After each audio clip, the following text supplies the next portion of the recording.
अब क्या उस हॉस्पिटल में एक औरत की डेड बॉडी भी सेफ नहीं थी? एक लेडी डॉक्टर का हॉस्पिटल में और मर जाना, वो भी ऑन ड्यूटी। आरजी कर मेडिकल कॉलेज में एक 55 साल के प्रोफेसर की बॉडी उनके ही रूम में सड़ी पाई गई होती है, तो लोगों को पता चलता है कि ये कोई नहीं है बल्कि मर गया है। और कई बार प्रोस्टिट्यूट न मिलने के बावजूद ये लोग फीमेल बॉडी को भी यूज करते थे। ये साफ साफ अल्फाजों में कहें तो उस पर बुलडोजर चलवा दिया जाता है।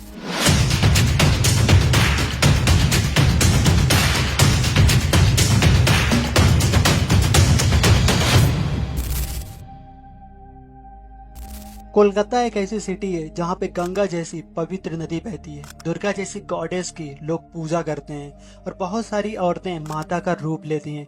इनफैक्ट हमारे इंडिया में बहुत सारे ऐसे सिटीज हैं, बहुत सारे ऐसे शहर हैं जहाँ पे औरतों को माता का दर्जा दिया जाता है, लेकिन उनको वो इज्जत देना और प्यार करना लोग भूल जाते हैं। आरजी कर कॉलेज हाल ही में डॉक्टर मोमिता, जिनके लिए कई दिनों से डेली डॉक्टर्स स्ट्राइक कर रहे हैं और लोग अपने सारे काम काज छोड़कर सिर्फ उन्हें इंसाफ दिलाने के लिए दिन रात प्रोटेस्ट कर रहे हैं। लेकिन आखिर सरकार चुप क्यों है? पुलिस क्यों नहीं कुछ कर रही है? एक लेडी डॉक्टर का हॉस्पिटल में और मर जाना, वो भी ऑन ड्यूटी, और कोई भी एक्शन न लेना।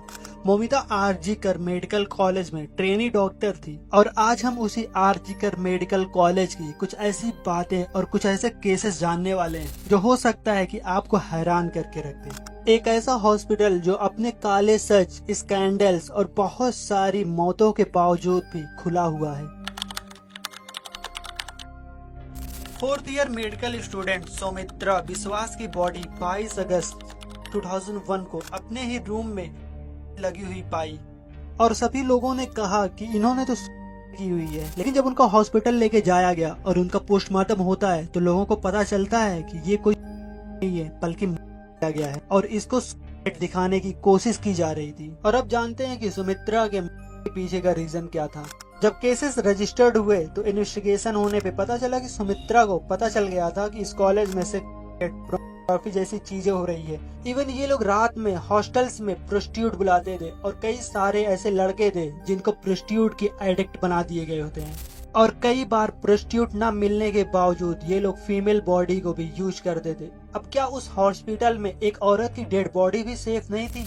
सोचने वाली बात है यहाँ पे कि क्या ब्लेम करेंगे लोग, कपड़े, टाइम या लड़की का बिहेवियर? कुछ भी नहीं, क्योंकि एक डेड बॉडी वहाँ पे मरी पड़ी है। ना ही वो सुन सकती है, ना ही वो हिल सकती है, यहाँ तक कि उस डेड बॉडी के अंदर में उसकी आत्मा भी नहीं है, तो वो क्या प्रोवोक करेगी? इससे पता चलता है कि हमारे देश की औरतें कैसी हैं, क्या है। इससे होता है वो बस औरत है, यही उन लोगों के लिए काफी है। और ये सब क्यों हो रहा है? इंडिया के लॉ की वजह से। और सुमित्रा को भी अभी तक जस्टिस नहीं मिला है। सुमित्रा का भी केस अभी तक सॉल्व नहीं हुआ है। और जो भी लोग सुमित्रा के केस को इन्वेस्टिगेट कर रहे हैं उनका कहना है कि अभी ज्यादा टाइम थोड़ी हुआ है, मतलब यहाँ पे मजाक चल रहा है। 2001 के केस को 2024 मतलब पूरे 24 इयर्स हो चुके हैं और इनका कहना है कि अभी ज्यादा टाइम थोड़ी हुआ है और ये केस भी अभी तक सॉल्व नहीं हुआ है।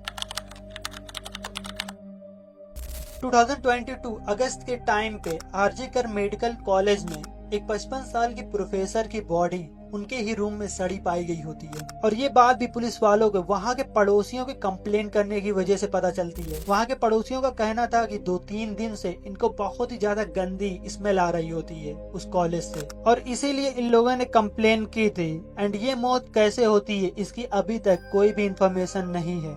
एंड आपको शायद ही जान के हैरानी होगी कि ये केस भी अभी तक अनसॉल्व है।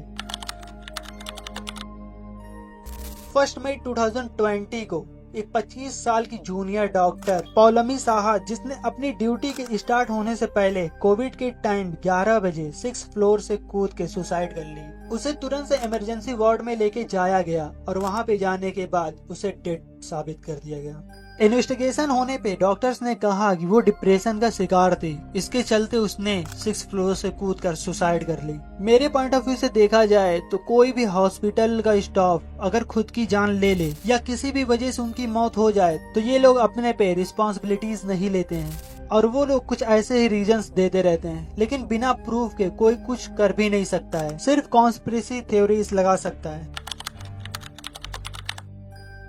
एक इंटर्न की अपने ही रूम में ड्रग्स के ओवरडोज की वजह से डेथ हो जाती है और ये इंटरव्यू होता है पुलिस का। पुलिस वालों का कहना होता है कि वो बंदा स्ट्रेस में चल रहा होता है और उसने ड्रग्स के ओवरडोज की वजह से अपनी जान गंवा दी होती है और ये केस यहीं पे खत्म। मेरा वीडियो बनाने का सिर्फ एक मकसद है कि अगर किसी के साथ बुरा होता है तो सोसाइटी उस इंसान को बुरा कहने लगती है, लेकिन इतने सारे लोगों के साथ बुरा होना और सबकी वजह सिर्फ एक कॉलेज। पेरेंट्स अपने बच्चों को मेडिकल कॉलेज पढ़ने भेजते हैं और सोचते हैं डॉक्टर बनेगा, इंसानियत आएगी, अच्छा इंसान बनेगा। लेकिन ऐसी जगह लोग क्या इंसानियत सीखेंगे जो खुद में ही इंसान नहीं है, जो खुद इलीगल सप्लाई में इंटरेस्ट है। और अगर किसी को इनके षड्यंत्र के बारे में पता चल जाता है तो उनका यही हश्र होता है। और इतना कुछ होने के बाद भी ये कॉलेज ओपन है तो आप लोग समझ ही सकते हो कि इस कॉलेज के पीछे कितने पावरफुल लोग होंगे।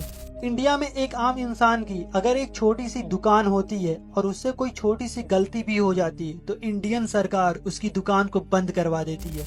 ये साफ साफ अल्फाजों में कहें तो उस पर बुलडोजर चलवा दिया जाता है। लेकिन एक मेडिकल कॉलेज हॉस्पिटल बंद तक नहीं हो पा रहा है, जिस हॉस्पिटल में इतनी सारे इलीगल काम्स, इतनी सारी मौतें और न जाने कितने डार्क सीक्रेट्स छुपाए होंगे। बीइंग इंडियन हम सब का ये फर्ज बनता है कि अगर हमको कभी भी ऐसा मौका मिले तो हम पीछे ना हटें, फिजिकली नहीं तो डिजिटली उनको सपोर्ट करें।